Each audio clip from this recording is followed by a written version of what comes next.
a wonderful day and I hope you're all doing great today. Now, before we proceed to our short but exciting walk, let me first introduce myself. My name is Justin, your guide, and on behalf of Group 3, we would like to welcome you all to our online gallery. Now, fasten your seatbelts and remain seated because this will be the time where you will have the chance to know more about the inventions, theories, and experiments by some of the well-known scientists in the world and how these inventions and theories improved and developed by the help of our scientific revolution. What is the scientific revolution that I'm talking about? To give us more insights about this event, I will bring you into contact with Ms. Zaira to enlighten us what is this phenomenon all about. Zai? And welcome. Today, I will be introducing you the wonderful things and interesting phenomena about the scientific revolution. Now, how did scientific revolution change the way people thought about the world? Well, before 1500s, Aristotle and the Bible were the only authorities considered as truth. When scientific revolution was born, it fueled scientists to question traditional beliefs and the church about the works in the universe. With this new way of thinking, scientists have developed new ways of solving the problem. This is called the scientific method. The first step is state the problem. Second step is gather information. Third step is form a hypothesis. Fourth step is experimental test. Next step is record and analyze data. Next step is state a conclusion, and the last but not least step is repeat the steps. Scientific revolution was a big step for humanity. It fueled a lot of ways to explore the new world. For example, the printing press spread new ideas. Age of exploration fueled a great deal of scientific research, and last but not least, the scientists figured new ways of translating the works of Muslim scholars and opened their minds about the new scientific knowledge. Scientific revolution was a big help for humanity and a big step for them to develop new technology. Thank you for listening and have a great day. Wow! Thank you for imparting us your knowledge about this phenomenon, Ms. Zaira. To finally begin our trip, let's go to this destination where you will find some of the scientists that has contributed a lot of things into this science work. Let's go! So, here we are guys, and these are the scientists, and for us to know who they are and what they've been invented and discovered, I will let my companions to introduce them to you. Let's keep the fire burning while learning and start off with the name Nicholas Copernicus. While talking about the ideas of the universe, Nicholas Copernicus proposed an interesting idea that the Earth revolves around the Sun, which is the Sun is stationary in the center. But most scholars rejected Copernicus' theory. Hi, this is Galileo Galilei. He is one of the first Europeans to build and use the telescope to study the moons and the planets. He didn't invent the telescope. While studying the moons and the planets, he accepted Copernicus' heliocentric sun-centered theory, which is the Earth was not the center of the universe, when most of the scholars rejected Copernicus' idea.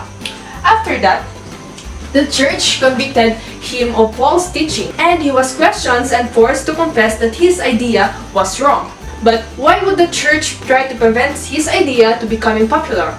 Well, we all grew up learning that the Earth orbits around the Sun. But 400 years ago, the church convicted Galileo Galilei and said that he would spend the rest of his life in the prison for his false teaching. Well, fortunately for Galileo, they let him stay at his friend's house and can move around Italy at the age of 70. Galileo Galilei continued his work until he went blind with his student and died on January 8, 1642. But many years later, Galileo's discoveries about the solar system and the Earth revolving around the Sun accepted as a scientific fact. His findings also paved the way for other greater scientists such as Johannes Kepler and Isaac Newton.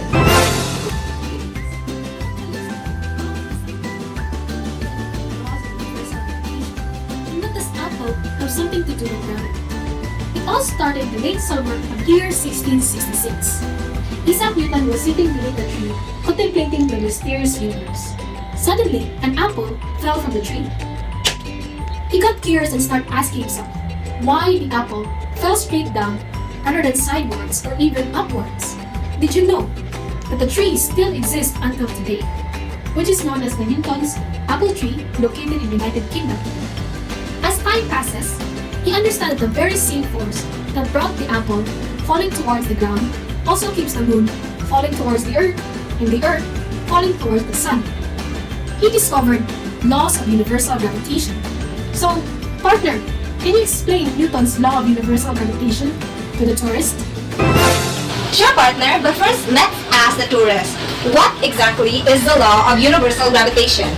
Well, for starters, by the mid-1600s, Isaac Newton discovered a single theory on motion and gravity.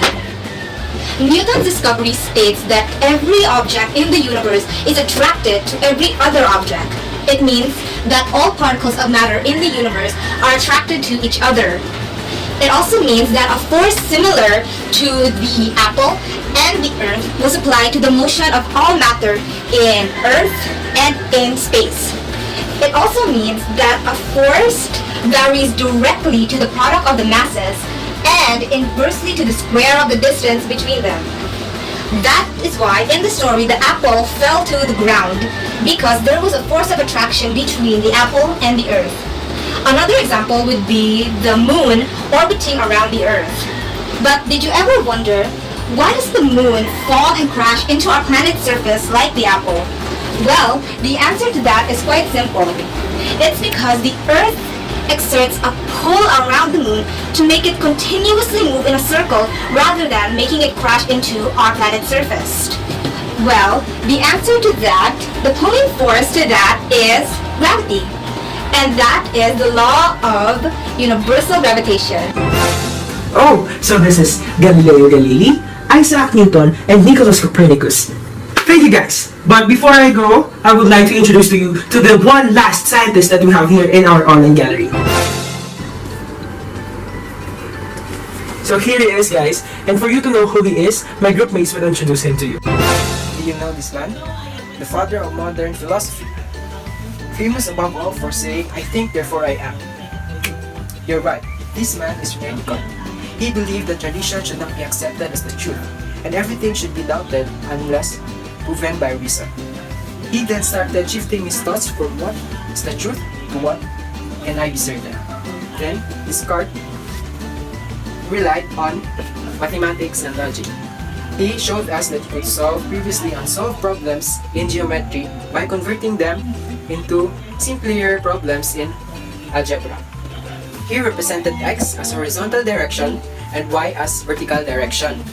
Then, this concept now is indispensable in mathematics and other sciences. Hi guys, so these are the new inventions of the scientific revolution. So first is we have the first vaccine for smallpox, and then it is invented by Edward Jenner. And then second is we have the telescope. So the telescope is invented by the Dutch, who is a glassmaker. His name is Hans Lippershey in 1908. And then here is you have the microscope. So from the word micro being small, and then scope is to see. It's to see within naked eye. And then it is still invented by the Dutch in 1590s. And then here is we have the barometer. So a barometer is an instrument that measures air pressure in a certain environment. And then it is invented in 1600s by an Italian. And then here is we have the thermometer. A thermometer is an instrument that measures temperature for chemicals and medical studies. And then it is invented in 1611. So, okay pa ba tayo dyan? Okay, so scientific evolution. Scientific evolution was emergence of modern science during the early modern period with the development of mathematics, physics, biology, astronomy, and including the human anatomy. And chemistry transformed societal views about nature. So what is seen earlier? These three scientists. So first is Galileo. Galileo showed a remarkably modern appreciation from proper relationship between mathematics and theoretical physics and experimental physics. Next is Copernicus. Copernicus who formulated the heliocentric model of the universe. Isaac Newton who developed further ties between physics and astronomy through the law of universal gravitation. Amazing, right? Oh wait, who is the father of modern philosophy? Yes, it's René Descartes. He linked algebra and geometry as a new tool for scientific research. I hope you learn a lot. Thank you. So this will be the end, guys. I hope you enjoyed our small walk and gained a lot of knowledge. Once again, we are the Group 3 and we wanted to express our sincere thanks and appreciation for you choosing to stay and participating in our online gallery walk. Thank you everyone, be safe always, and have a good day. Thank you.